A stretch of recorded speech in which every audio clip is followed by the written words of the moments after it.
அதாவது டார்க் சஞ்சீவனியோட ஒரு சாம்பிள் இன்னும் அந்த நல்லமலா காட்டுக்குள்ள ஒரு ரகசிய இடத்துல ஒளிச்சு வைக்கப்பட்டிருக்குன்னு டாக்டரை சொல்ல வைக்கணும்.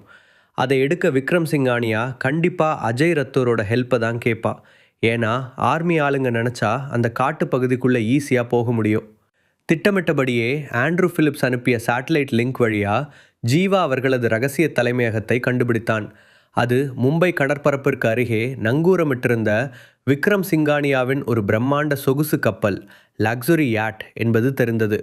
அதே நேரத்தில் டாக்டரின் போலி தகவலை நம்பிய அஜய் ரத்தோர் தன் சொந்த அதிகாரத்தை பயன்படுத்தி எந்தவித அரசு அனுமதியுமின்றி ரகசிய கமாண்டோக்கள் என்ற போர்வையில் தன் சொந்த அடியாட்களை நல்லமலா காட்டுக்கு அனுப்ப தயாரானான்.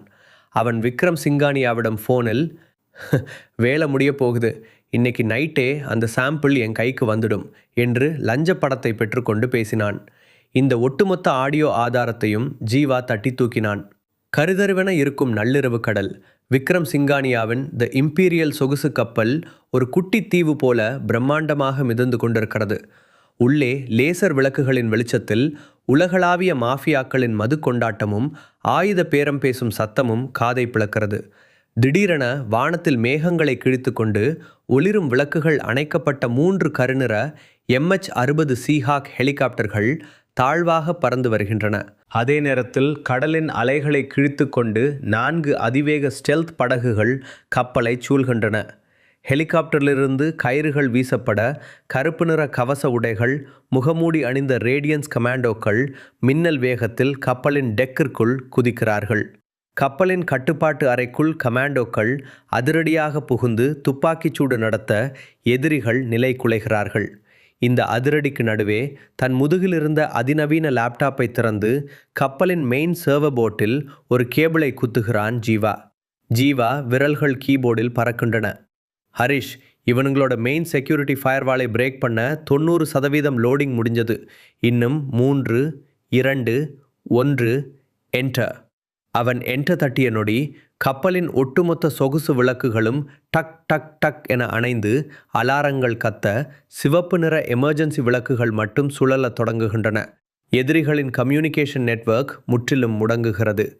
ஆனால் இருண்ட அந்த அறையின் ஒரு மூலையில் ஒரு பிரம்மாண்ட நாற்காலியில் அமர்ந்திருந்த ஆண்ட்ரூ பிலிப்ஸ் கொடூரமாக சிரிக்கிறான். அவனது முகம் இருட்டில் தெளிவாக தெரியவில்லை. ஹரிஷோட பசங்க என் நெட்வொர்க்கை ஹேக் பண்ணுவாங்கன்னு எனக்கு தெரியாதா? உங்கள் ஆட்டம் முடிஞ்சதா ஜீவா? இப்போ என்னோட ஆட்டத்தை பாருங்கடா. அவன் தன் கையில் இருந்த ஒரு பயோமெட்ரிக் ரிமோட்டின் சுவிட்சை அழுத்த கப்பலின் அடிப்பகுதியில் ஏற்கனவே பொருத்தப்பட்டிருந்த தெர்மிட் வெடிகுண்டுகள் பயங்கர சத்தத்துடன் வெடிக்கின்றன. சாதாரண வெடிகுண்டு இல்லை, அது பல்லாயிரம் டிகிரி வெப்பத்தை உமிழ்ந்து இரும்பையை உருக வைக்கும் ரசாயன வெடிப்பு. கப்பலின் அடிவயிற்றில் பிரம்மாண்ட துளைவிழ அரபிக்கடலின் நீர் சீறிக்கொண்டு உள்ளே பாய்கிறது.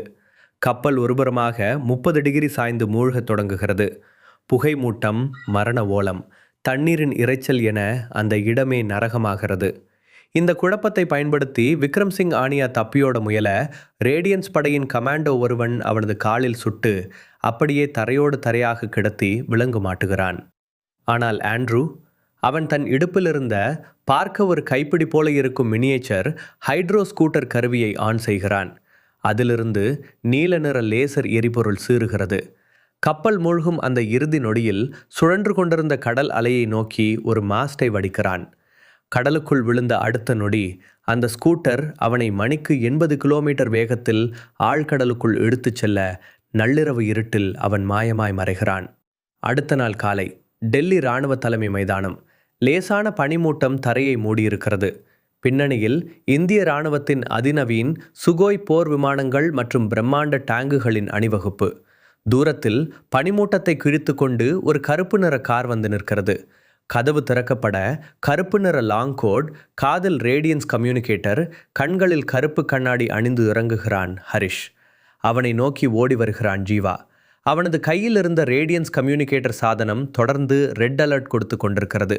ஜீவா பதற்றத்துடன், ஹரிஷ், ஒரு பேட் நியூஸ். மும்பை கடலில் விக்ரம் சிங்கானியாவை நம்ம டீம் அரெஸ்ட் பண்ணிட்டாங்க. ஆனால் அந்த ஆண்ட்ரூ பிலிப்ஸ் சாதாரண ஆள் இல்லை. நேற்று ராத்திரி கடலுக்கு அடியில் ரகசியமாக நிறுத்தி வைக்கப்பட்டிருந்த ஒரு ஸ்டெல்த் நியூக்ளியர் சப்மரைன் மூலமாக தப்பிச்சிட்டான். அவனோட சிக்னலை நான் சேட்டலைட் வழியாக ட்ராக் பண்ணிகிட்டே இருந்தேன். ஆனால் மலாக்கா ஜலசந்தி பக்கத்தில் சிக்னல் கம்ப்ளீட்டாக கட் ஆகியிருக்கு. ஹரிஷ் அப்படியே தன் நடையை நிறுத்துகிறான். மெதுவாக ஸ்லோ மோஷனில் தன் கருப்பு கண்ணாடியை கழற்றுகிறான்.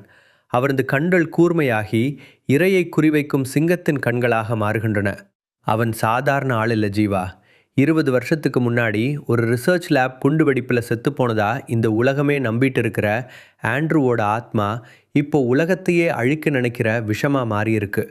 சஞ்சீவினி ஃபார்முலாவோட மெயின் டேட்டாபேஸ் நம்மக்கிட்ட இருந்தாலும் அதை ஆக்டிவேட் பண்ணுற மிக முக்கியமான ஒரு பகுதி குறியீடு இன்னும் அவன்கிட்ட தான் இருக்குது. அவன் சும்மா இருக்க மாட்டான் ஜீவா. அவனோட அடுத்த வேட்டையை ஆரம்பிச்சிட்டான். இந்தியாவிலிருந்து பல்லாயிரம் மைல்களுக்கு அப்பால் -40 டிகிரி உறைபனி கொட்டும் சைபீரியாவின் ஆள் நடமாட்டமற்ற பனிமலை பிரதேசம். வெளியில் பனிப்புயல் வீச அந்த பனிமலையின் அடிவயிற்றுக்கு கீழே 100 அடி ஆழத்தில் அமைக்கப்பட்டிருக்கிறது ஒரு அதிநவீன ரகசிய நிலத்தடி ஆய்வகம், சைபர் லேப். அறை முழுவதும் இருள் சூழ்ந்திருக்க நூற்றுக்கணக்கான மானிட்டர்கள் மற்றும் சூப்பர் கம்ப்யூட்டர்கள் நீல நிற ஒளியை உமிழ்ந்து கொண்டிருக்கின்றன. அறையின் நடுவே ஒரு பிரம்மாண்ட இரும்பு நாற்காலி. அதில் அமர்ந்திருக்கிறான் ஆண்ட்ரூ பிலிப்ஸ். 20 வருடங்களுக்கு முன்பு நடந்த விபத்தில் அவனது உடல் முற்றிலும் கருகி போயிருக்கிறது.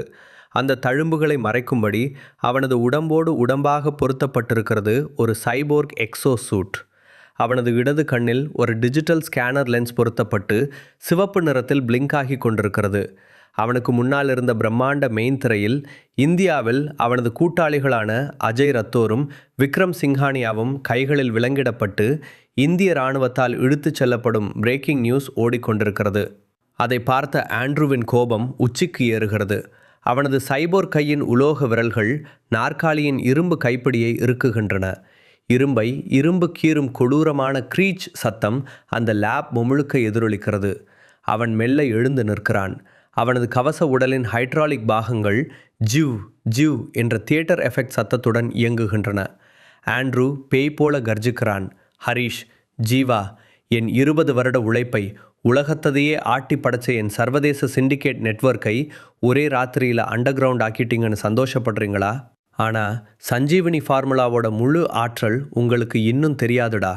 மனித உடலோட செல்களை மாற்றி அவங்களை வலியை உணராத சூப்பர் ஹியூமனாக மாற்றுற அந்த ஃபார்முலாவை வச்சு என் எலினா மற்றும் லியோவை கொண்ட இந்த உலகத்தையே நான் நரகமாக மாற்றுவேன். அவன் திரையை நோக்கி திரும்புகிறான். திரையில் ஹரிஷின் புகைப்படம் பெரிதாக தெரிகிறது. ஆண்ட்ரூ தன் வலது சைபோர் கையை ஓங்கி பின்னுக்கு இழுத்து திரையை நோக்கி ஒரு குத்து விடுகிறான். பிரம்மாண்ட டிஜிட்டல் திரை சுக்குநூறாக உடைந்து சிதறுகிறது. என் அடுத்த ஆட்டம் உங்கள் இந்தியாவிலிருந்து தான் ஆரம்பிக்கும், காத்துட்ருங்கடா என்று அவன் கத்த, பனிமலையின் அடியில் இருக்கும் அந்த ரகசிய ஆய்வகமே அதிர்கிறது. ஹரிஷ், ஜீவா மற்றும் இந்திய பாதுகாப்பு படையின் புதிய கமாண்டர் விக்ரம் ரத்தோர், அஜய் ரத்தோரின் நேர்மையான தம்பி அமர்ந்திருந்தனர். சுவர்களில் இருந்த திரைகளில் கடந்த 48 மணி நேரத்தில் உலகெங்கிலும் காணாமல் போன 5 முன்னணி விஞ்ஞானிகளின் புகைப்படங்கள் தோன்றின. ஜெர்மனியின் மரபணு நிபுணர், ஜப்பானின் நரம்பியல் அறிஞர் மற்றும் இந்தியாவின் ஏரோஸ்பேஸ் விஞ்ஞானி டாக்டர் விவேக் ஆனந்த் ஆகியோர் அதில் இருந்தனர். ஹரிஷ், இவங்க எல்லாரையும் கடத்தி இருக்கிறது வேற யாரும் இல்லை, ஆண்ட்ரூ தான் என்று ஜீவா தரவுகளை காட்டினான். அவன்கிட்ட சஞ்சீவினி ஃபார்முலாவோட ஒரு பகுதி தான் இருக்குது. அதை முழுமையாக்கி ஒரு பயோ வெப்பனாக மாற்ற இந்த விஞ்ஞானிகளோட மூளை அவனுக்கு தேவைப்படுது. சிறையில் இருக்கும் டாக்டர் அரவிந்த் மாதவனை சந்திக்க ஹரிஷ் சென்றான். அரவிந்த் மாதவன் ஹரிஷின் கைகளை பிடித்து கொண்டார். ஹரிஷ், சஞ்சீவனி ஃபார்முலாங்கிறது வெறும் மருந்து இல்லை, அது மனித செல்களோட வேகத்தை 1000 மடங்கு அதிகமாக்கும். அதை தப்பான முறையில் பயன்படுத்தினா மனிதர்களை எந்த உணர்வும் இல்லாத கொடூரமான நடமாடும் பிணங்களாகவோ அல்லது கட்டுப்படுத்த முடியாத கொலையாளிகளாகவோ மாற்ற முடியும். ஆண்ட்ரூ அதைத்தான் செய்ய போறான். அதை உடனே தடுத்து நிறுத்து என்று எச்சரித்தார். அதே நேரத்தில் மும்பையின் அந்தேரி பகுதியில் இருந்த ஒரு அரசு ரசாயன பாதுகாப்பு ஆய்வகத்தின் மீது கருப்பு உடை அணிந்த மனித எல்லைக்கு அப்பாற்பட்ட வேகத்தில் இயங்கிய சில மர்ம மனிதர்கள் தாக்குதல் நடத்தினர். துப்பாக்கி குண்டுகள் அவர்கள் மேல் பாய்ந்தும் அவர்களுக்கு வலியே தெரியவில்லை. அவர்கள் அங்கிருந்த சைட்டோ கெமிக்கல் திரவத்தை கொள்ளையடித்து சென்றனர். தகவல் அறிந்து ஹரிஷும் ஜீவாவும் அங்கு வருவதற்குள் அந்த இடமே போர்க்களமாக மாறியிருந்தது. அவன் சஞ்சீவினியின் முதல் கட்ட பரிசோதனையை ஆரம்பிச்சிட்டா ஹரிஷ்.